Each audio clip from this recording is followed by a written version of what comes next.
this Dahmer thing is huge because it is very hot. It's this guy who is just taking advantage of people. He is bringing them home. He's getting it done. It is hot. Didn't he do them a little bit of a favor, though? They're in Milwaukee. It's a good way to exit Milwaukee. The deal is everybody is kink shaming him because we live in a cis het nightmare. But this is a guy who early on his kinks were like taking pigs home from biology and dissecting them in his room. And that evolved into people. And but he's cool. You know, the thing does kind of like Dahmer's dad is suing Netflix for glorifying his son.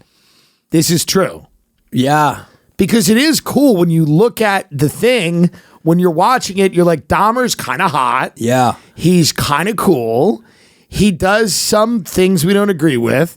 But overall... Who doesn't? Overall, he's a likable, hot dude who's like, just on the journey of like getting his confidence and people want to be him for Halloween. This is how much it succeeded. People want to be Dahmer for Halloween, and now Amazon has stopped selling the Dahmer costumes because Simone Biles, among others, the gymnast who couldn't perform because she was sad, the one who dropped out of the Olympics. She is like telling everybody, don't you dare come showing up as Dahmer. Because he did kill a lot of young men and boys of color. Yeah, but not, the person showing up as Dahmer didn't. That's always lost. It's just a costume party. Yeah. That's always lost on people. Yeah. I mean, what's the big deal? Do you remember when Dahmer got popped? Because you've been around. Yeah, I'm 80. So when Dahmer got popped, do you remember this being a big deal? Was this a media circus? It was a media circus. Yeah. We love serial killers. It's almost unfortunate that they've been kind of put out of business by DNA and the surveillance state. Well, serial killers now just go on Parler. They go on Parler. They never get to the actual hard work of stalking and killing. Yeah. They just pop off. Well, I think they mutated into school shooters. That's the new interesting incarnation of. Is that your theory? Yeah, because it's like it's a star. We make them stars, right? So it's like someone's going to want to walk down that red carpet. That's right. Of blood. And it's somebody who can get it's kind of an immediate result. Immediate. Overnight, as opposed to a serial killer who has to go through this process for a very long time. You don't have to do Conan. You don't have to do a half hour. You go straight to fame. Yeah. Now, what are the true crime podcasts going to do? Because we know all these sick bitches who love... They just love the idea of people getting stalked and killed. Yeah. And they talk about it endlessly, and they make the families relive all this trauma. My Favorite Murder, Georgia and Karen. All the time, they won't stop. Even when the families ask them to stop, they're like, please, we don't need this. They do kind of exactly what Alex Jones did, which is they get everybody revved up to like, let's crack the cold case. Right. What are they going to talk about now that serial killers are done? How are they going to manipulate people's trauma and grief for ad sales? They're just going to have to go to war crimes podcasts. Yeah, that might be interesting. Yeah, they're just little war crimes podcasts. But that's not cool because that's not sexy enough. And when I watch Dahmer, what's so interesting... Maybe the ladies feel left out. Maybe because he was only focusing on gays, subconsciously the ladies are like upset. Well, also some of the ladies are like, so what? This is being a woman every day, because that's the new attitude. Like they're like... Getting eaten, chased by cannibals, that's being a woman 24/7. That's what it's like to be a woman. Oh, finally. Oh, is it disturbing that a cannibal's drugging and eating you? How about you try being a woman for literally 15 minutes? Try being a woman that has an idea in a meeting full of men for literally 15 minutes.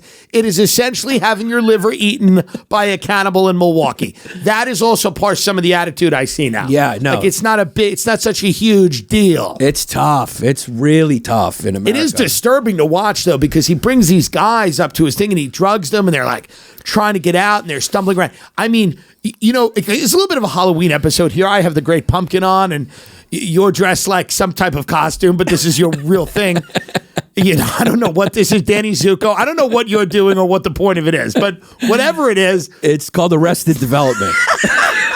I should have on khakis and no idea. Merrill shoes and glasses. Yeah, you live in this beautiful thing. You have this beautiful family, and you're out here dressed like, I don't even know, you got money on the street or something. You're collecting numbers. But some people meet a very bad end in America. Yeah. And that's what I thought about watching Dahmer. I said, some people meet a very, very bad end. And I don't mean like some of our friends where they're just accused of rape after a pretty good career. I mean like a bad end, like they go out one night and it just doesn't, they think it goes going to go one way and it goes the other way. Yeah, but it's rare. I mean, you know, if you get selected, there is some sort of, you should sort of feel special a little bit. You were selected. It's a rare selection. Yes. It's a small club that gets eaten by Jeffrey Dahmer. Good job, Netflix. It's very difficult to hate him here. Yeah. I'm telling you, you watch other things and it's easy to hate the person. There's something tough here because you're like, he's experiencing so many things that are running through his head. You can't hate him. Yeah, they portrayed him as sort of a loner. His mom was mean to him. He's figuring it out. Yeah, a coming of age story. That's what it feels like. It feels like a coming of age story. It's like a fun, gay coming of age story. He's got his shirt off all the time, and occasionally he eats someone's kidney. It's sexy. It's kind of fun. It's like Netflix was like, let's make something hot. Yeah. And let's make something fun. It's like a young adult YA movie with cannibalism. Well, it's so unlike the entertainment industry in Hollywood to make something like this. Will they look back at podcasting one day as this insane? Like, I wonder how they'll look back at all this. Like, will they make a Dahmer movie, but about this? Like, will they just look back and go, there was a point in our history where people just talked for hours and hours and hours, endlessly, with no facts, really nothing to back any of it up. At best case, they guessed about things. Worst case, they completely made it up.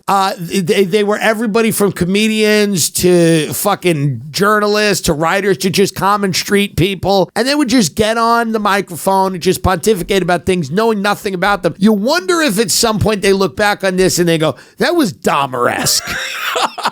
Like, do they look back on this and go like, there's endless hours of these fucking idiots talk. Like, will they make a movie about this, like called like Podcast, where it's just like people years from now are so fed up with this medium, it's become so cringe to them. Like the idea of like guys in headphones sitting in front of a microphone makes people as sick as Dahmer eating someone.